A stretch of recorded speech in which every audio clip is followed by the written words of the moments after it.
Notre road trip de 13 jours nous fera traverser une partie des Pyrénées en empruntant la route des cols, puis nous amènera en Espagne, tout d'abord à Pampelune et au désert des Bardenas, et ensuite à Bilbao qui nous servira de base pour visiter la côte basque espagnole.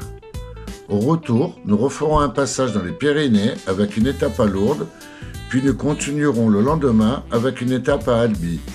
Pour clôturer le voyage en beauté, nous ferons un petit arrêt au cirque de Navacelles avant de rentrer sur Nîmes.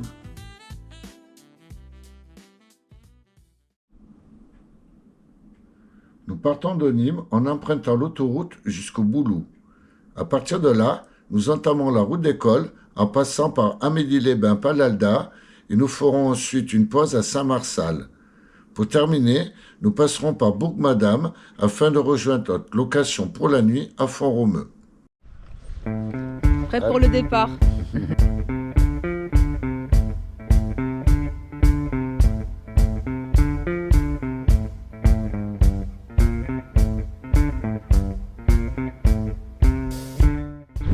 Voilà, première pause à Marsal. Première pause du voyage. Saint-Marçal.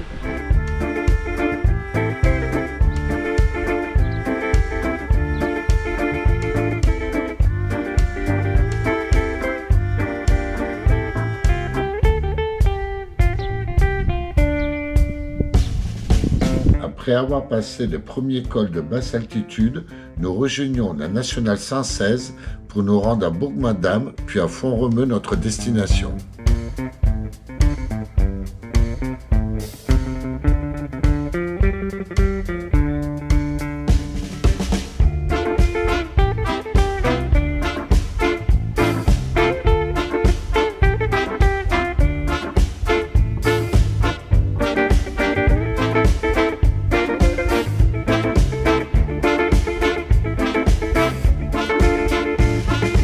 Fatigué de notre grosse journée de roulage, on accélère un peu le rythme pour se rendre directement à notre location.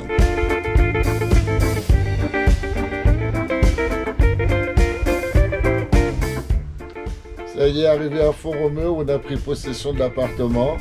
Eh bien, la vue est magnifique, hein, on va se régaler.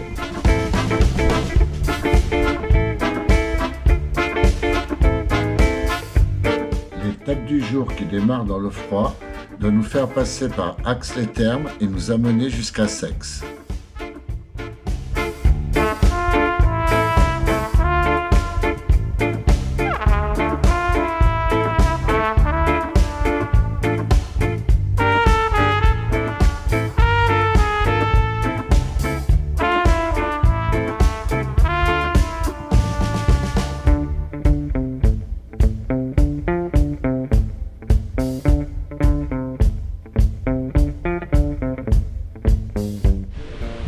On est parti ce matin de Font-Romeu, où c'est bien gelé, là, 9 degrés.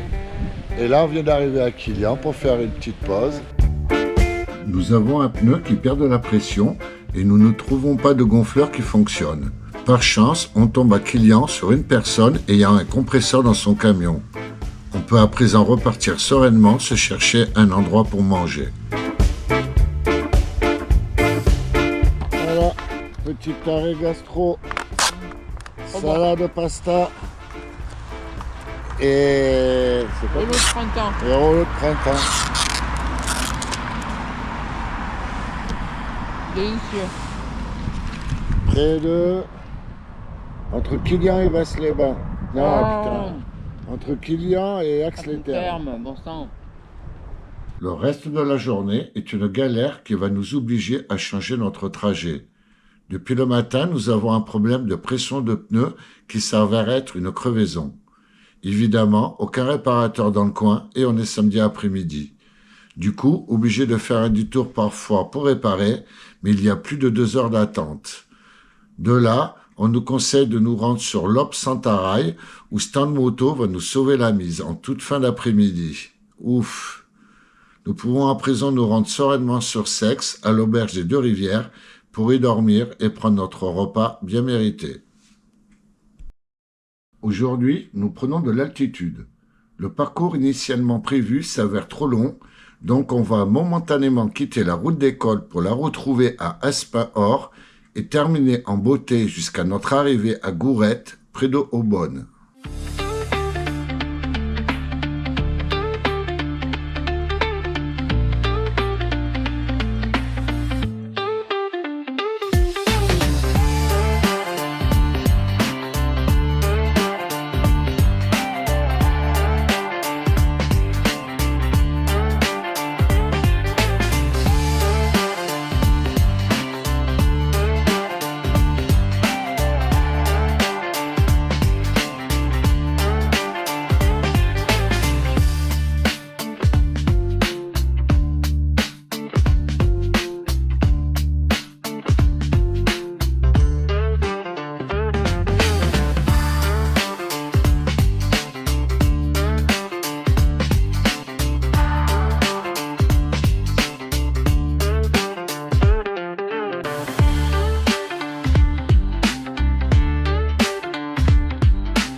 Bon, nous voilà arrivés au Tourmalet. Ensuite, c'est Argelès-Gazost, puis le col du Soulor, le col de Bisque, et on se rend à Aubonne, notre location pour ce soir.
Voilà, arrivé à Gourette, qui fait partie de la commune d'Aubonne, là où on a pris notre location.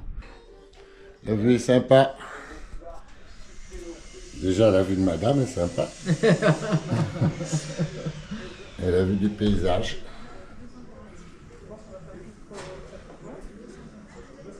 La vue est effectivement sympa, mais il faut se dépêcher si on veut en profiter. Au programme pour aujourd'hui, encore quelques cols pyrénéens pour se rendre jusqu'à Saint-Jean-Pied-de-Port. Et à partir de là, ça sera direction Pampelune. Bon, c'est le départ. On va quitter la montagne aujourd'hui et on se dirige à Pampelune en Espagne.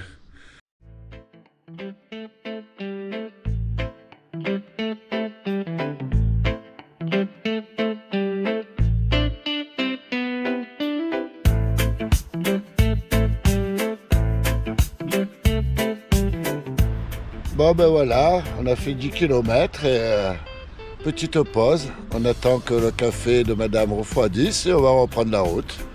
En attendant, c'est quand même bien sympa comme arrêt.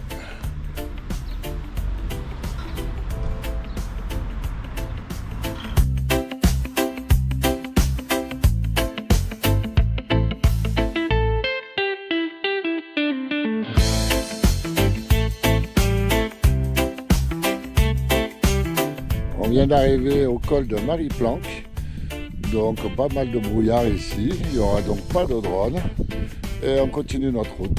En attendant, une petite vision du col.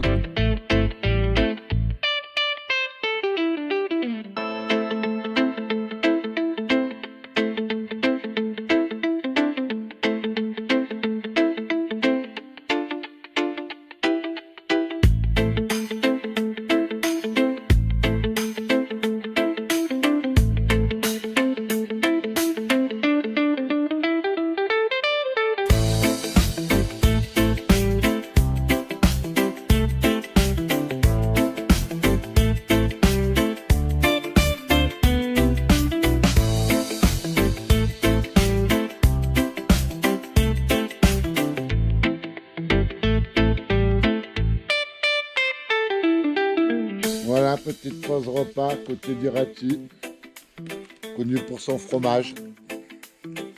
On est au col, mais on ne sait plus lequel. Bon, on va prendre quelques images de drone et on y va.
Notre dernier col pyrénéen sera espagnol. Après une route à lacets interminable, nous poursuivons notre route à présent sur du plat, sans effectuer d'arrêt, jusqu'à notre destination Pampelune.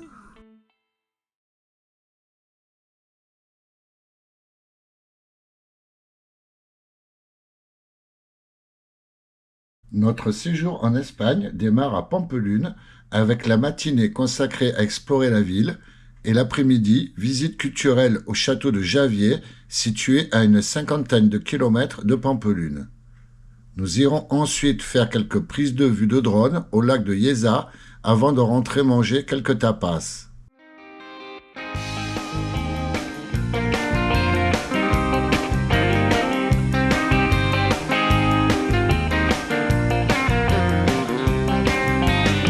Algo lo que me invade, todo viene de dentro.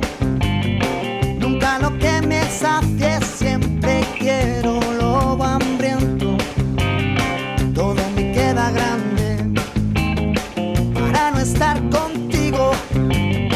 Sabes, quisiera darte siempre un poco más de lo que te pido. Sabes que soñaré si no estás, que me despierto contigo. Sabes que quiero más. Après avoir arpenté les rues de Pampelune, nous sortons de la ville pour nous rendre à Javier et visiter son château médiéval. Pour info, le prix de la visite reste modique. En effet, pour la somme de 4 €, vous avez accès à l'ensemble du château. Tú eres aire, yo papel. Donde vayas, yo me iré. Y si me quedo a oscuras, luz de la locura, ven y alúmbrame. Alguien dijo alguna vez, por la boca vive el pez. Y yo lo estoy diciendo, te lo estoy diciendo otra vez.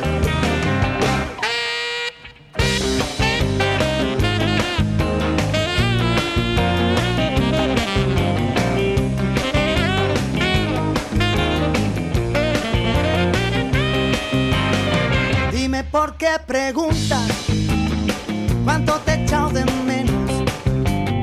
Si en cada canción que escribo, corazón, eres tú el acento. No quiero estrella errante, no quiero ver la aurora. Quiero mirar tus ojos del color de la Coca-Cola. Sabes que soñaré si no estás, que me despierto contigo. Sabes que quiero más, no sé vivir solo con 5 sentidos. Bien de se manger quelques tapas. Pour ceux qui aiment les patatas bravas et les calamars et les moules, je vous conseille vivement cette adresse.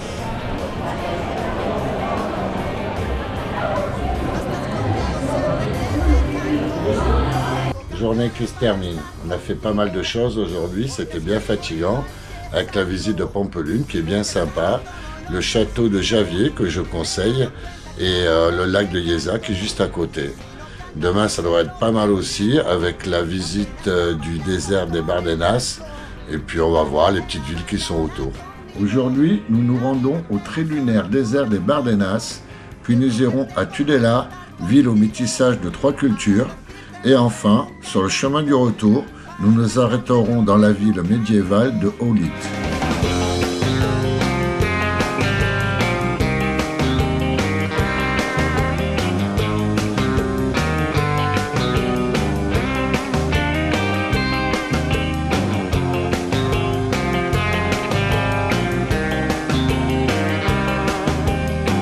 Nous arrivons au centre d'information du désert des Bardenas, où il est préférable de faire un arrêt.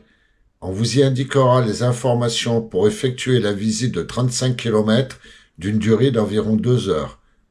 Attention, interdiction formelle d'utiliser un drone et de marcher dans les formations géologiques. Changement d'ambiance garanti.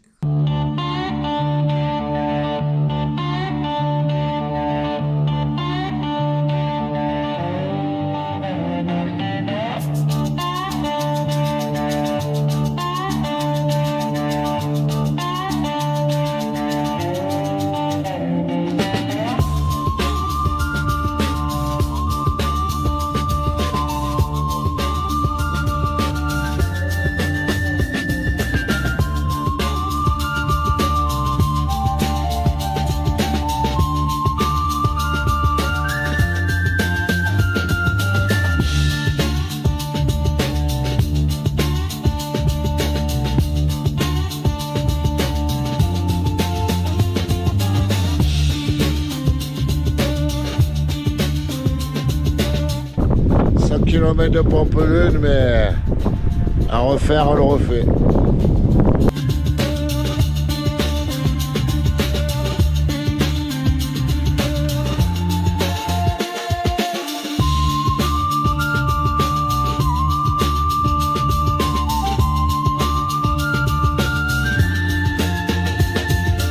Nous évoluons dans un environnement tout simplement incroyable et insolite, vestige d'un lac salé préhistorique.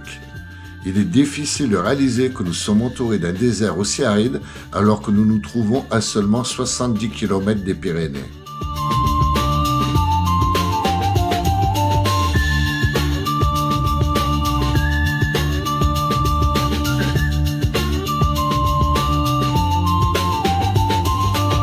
Bon, on arrive au bout de la boucle des 35 km, il faut compter 2 heures à peu près pour faire le tour.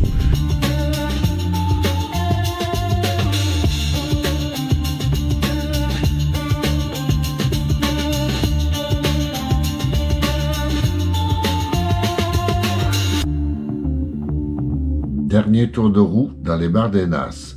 Nous retrouvons à présent la route bitumée et nous nous rendons à Tudela, connu pour son patrimoine historique, sa gastronomie et son ambiance accueillante. Et de l'ambiance, il y en a aujourd'hui.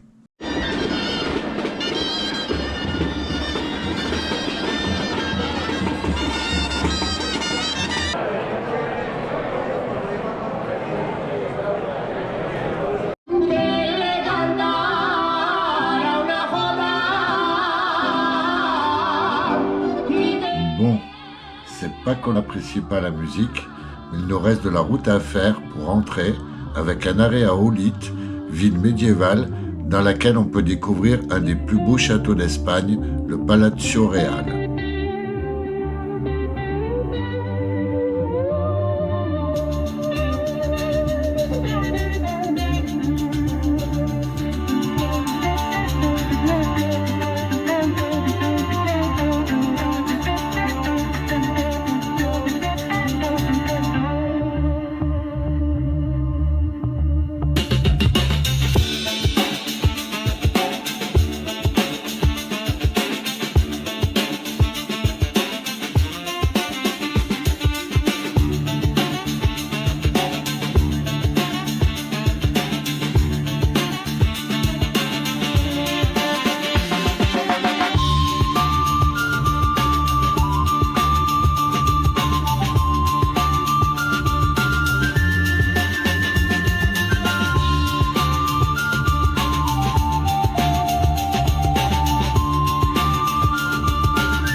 Nous quittons la ville de Pampelune pour nous rendre à celle de Bilbao.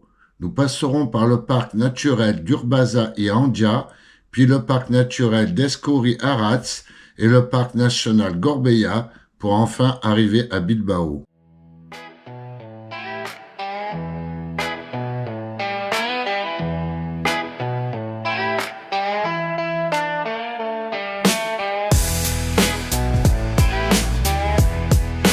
Le début de notre étape annonce un beau trajet malgré la fraîcheur et un ciel nuageux.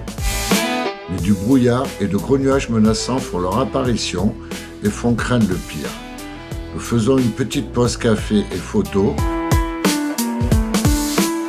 Mais au moment de repartir, la pluie nous tombe dessus, qui dure même pendant le repas et va continuer toute la journée. Du coup, peu de photos et pas de drone.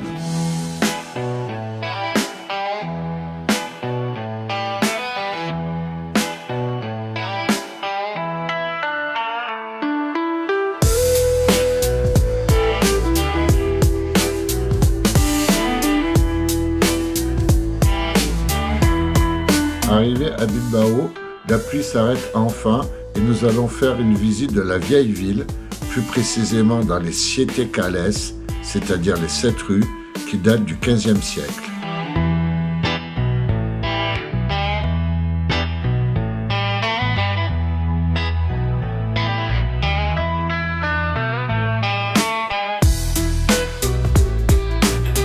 Nous sommes le 31 juillet, 8e jour de notre voyage, mais surtout, nous fêtons aujourd'hui nos 32 ans de mariage. Pas de moto au programme, mais le matin, vue en hauteur de la ville, et l'après-midi, visite du musée Guggenheim.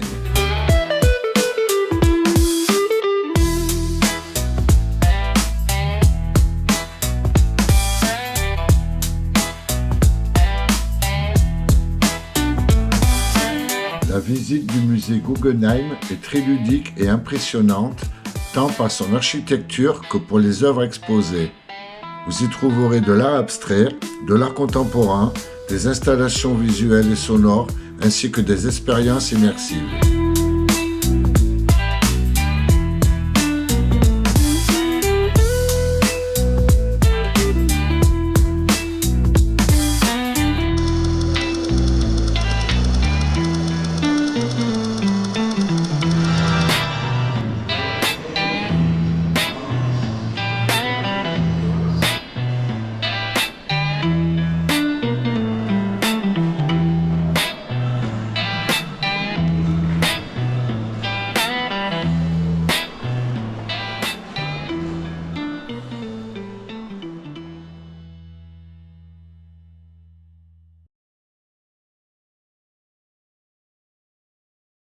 C'est reparti pour un tour de moto.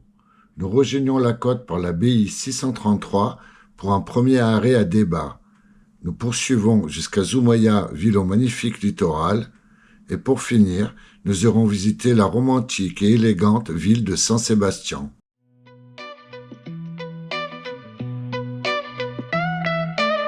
La première partie de la route reliant Bilbao à la côte n'a rien d'extraordinaire. Mais une fois atteint la route côtière, la beauté du paysage s'offre à nos yeux. Nous faisons une première pause à Deba, station balnéaire baignée par la mer Cantabrique.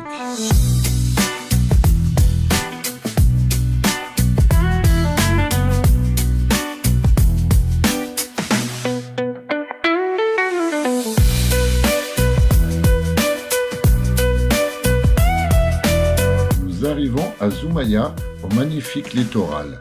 La ville est située au bord d'une baie entourée de montagnes vertes et de falaises abruptes qui descendent jusqu'à la mer. Un arrêt à ne surtout pas manquer.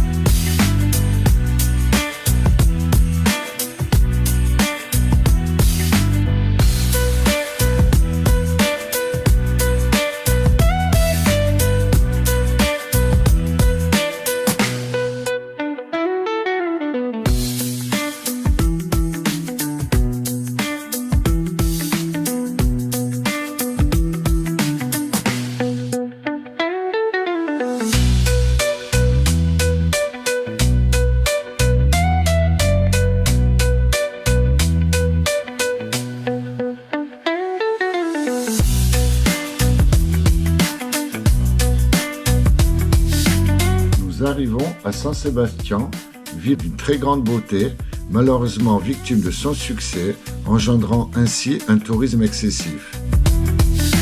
Néanmoins, ses atouts sont multiples. En premier lieu, ses plages, dont celle de la Concha, vous invitent à la baignade et à la promenade, mais également ses bâtiments et monuments, notamment ceux de la vieille ville, qui sont tout simplement magnifiques.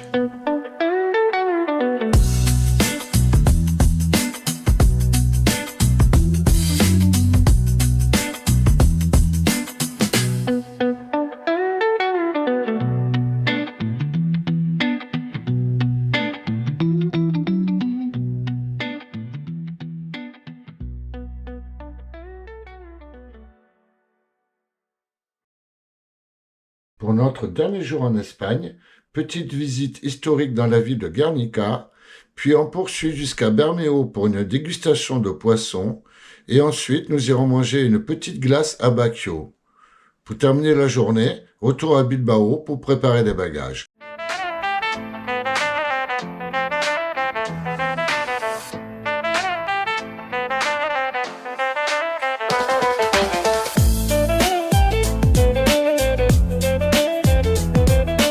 Nous voilà rendus à Guernica, petite visite touristique. Alors on va voir la fresque de Picasso là maintenant.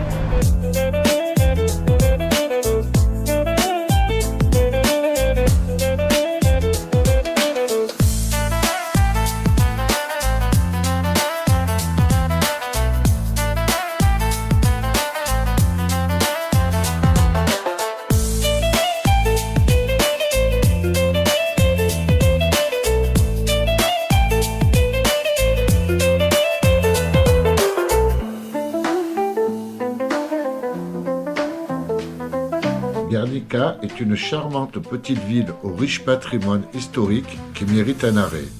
Notre visite se termine avec la reproduction en céramique de l'œuvre de Picasso illustrant le bombardement allemand de 1937.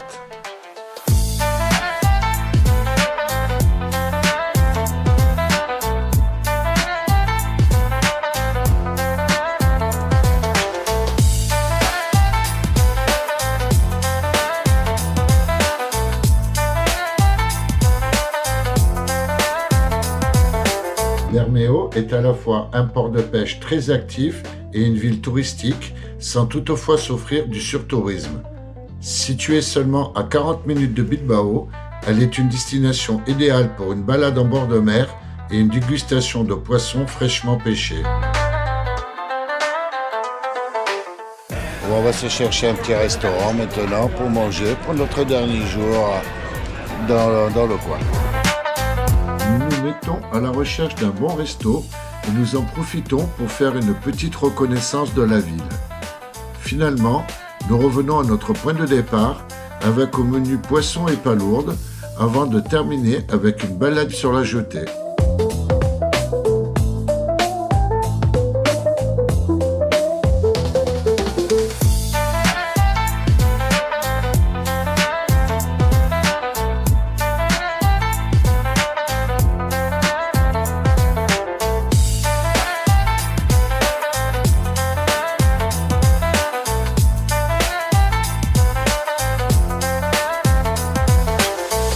Tafio est une petite ville balnéaire qui, tout comme Bermeo, est située à une quarantaine de minutes de Bilbao.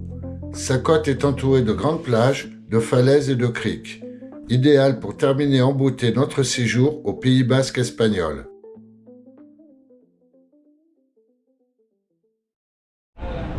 Voilà, dernière soirée à Bilbao. Demain, on quitte l'Espagne. Bon, la côte basque espagnole, on connaissait pas, ni moi ni Sylvana, on a beaucoup apprécié, que ce soit à Pampelune ou ici. La police qui passe, c'est bien surveillé, Bilbao, vous risquez rien, pour la moto non plus, comme vous pouvez le voir. Bon, on se retrouve demain. Grosse étape aujourd'hui, avec 5h30 de moto, comprenant un passage dans les Pyrénées espagnoles, puis à partir de Saint-Jean-Pied-de-Port, on emprunte la magnifique D417 avec ses paysages montagneux.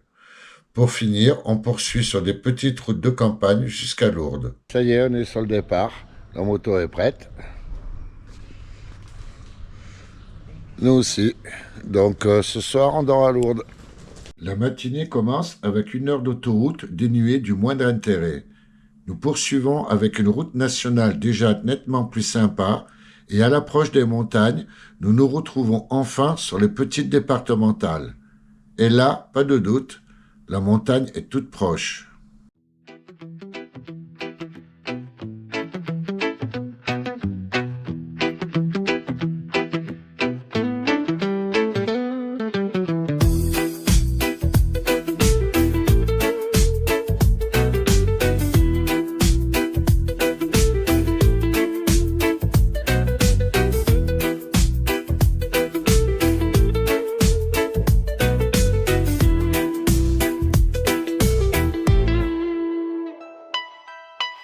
Après les voies rapides de ce matin, nous voilà maintenant dans un décor de carte postale.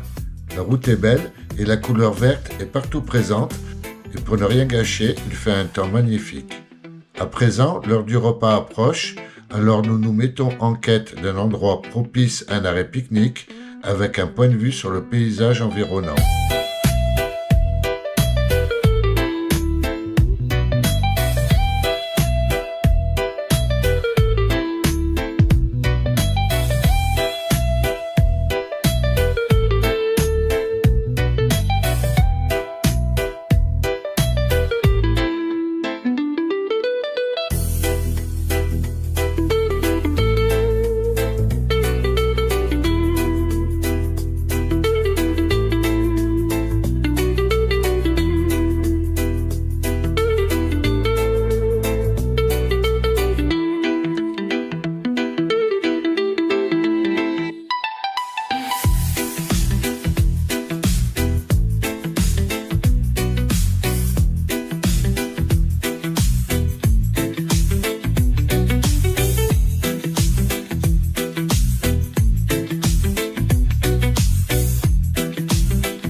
Nous voilà à Lourdes, ambiance spéciale, très très calme et beaucoup de monde.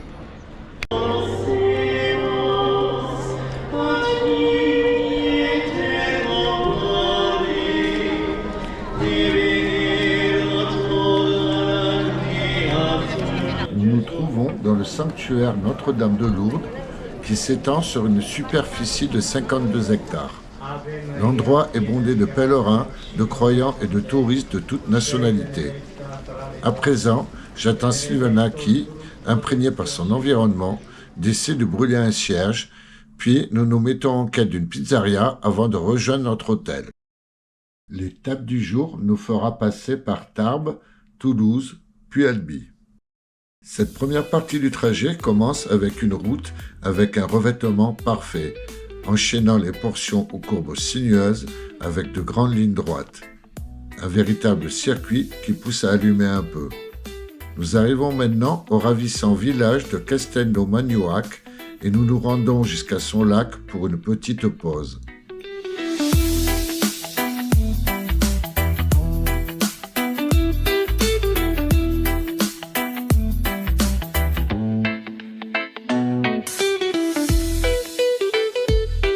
Voilà, on vient de se faire une petite pause entre Lourdes et Albi avec une route sympa, mais là on a pris beaucoup de retard, donc à partir de maintenant on va récupérer l'autoroute.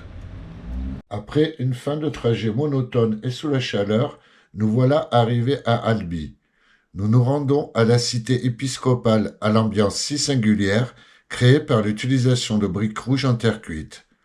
Déambuler dans ces rues et ruelles est une invitation à un voyage dans le temps, avec ses places entourées de maisons médiévales à colombage et la cathédrale Sainte-Cécile, véritable forteresse de briques, impressionnante par son gigantisme. Pour la dernière soirée de notre voyage, nous profitons du cadre qu'offre la ville pour se chercher une terrasse ombragée et siroter tranquillement un petit apéro.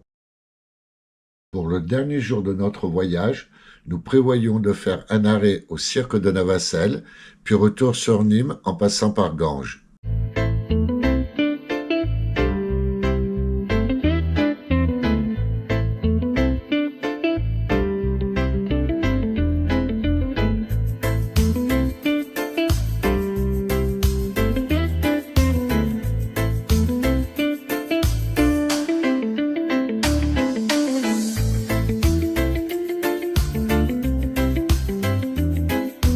Premier arrêt au belvédère de Montrance et Rougier qui offre une vue panoramique sur le village de Saint-Cernin-sur-Rance et sur les monts de Laconne.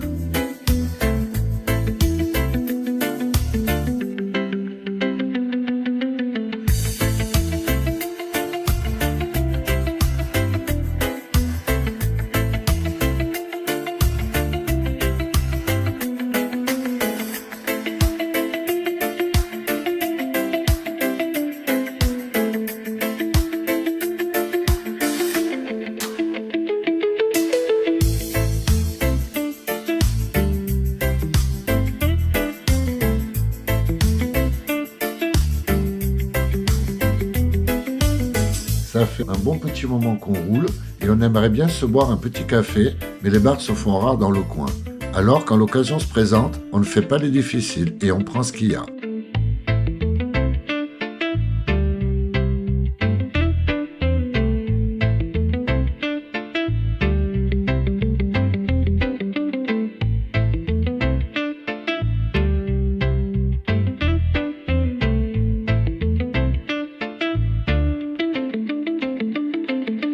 Nous arrivons à Saint-Maurice de Navacelles, à ne pas confondre avec le hameau de Navacelles qui, lui, est situé au fond du cirque du même nom, à une dizaine de kilomètres d'ici.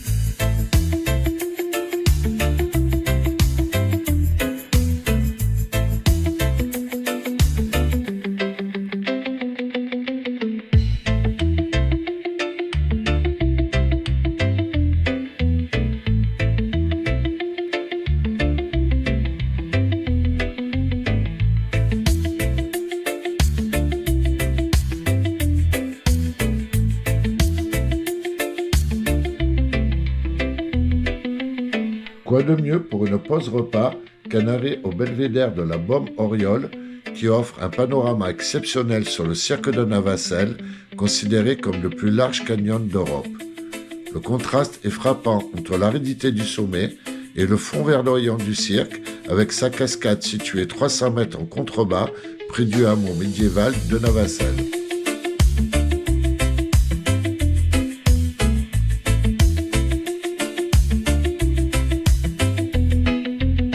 Terminons ce voyage avec ces belles images de notre région.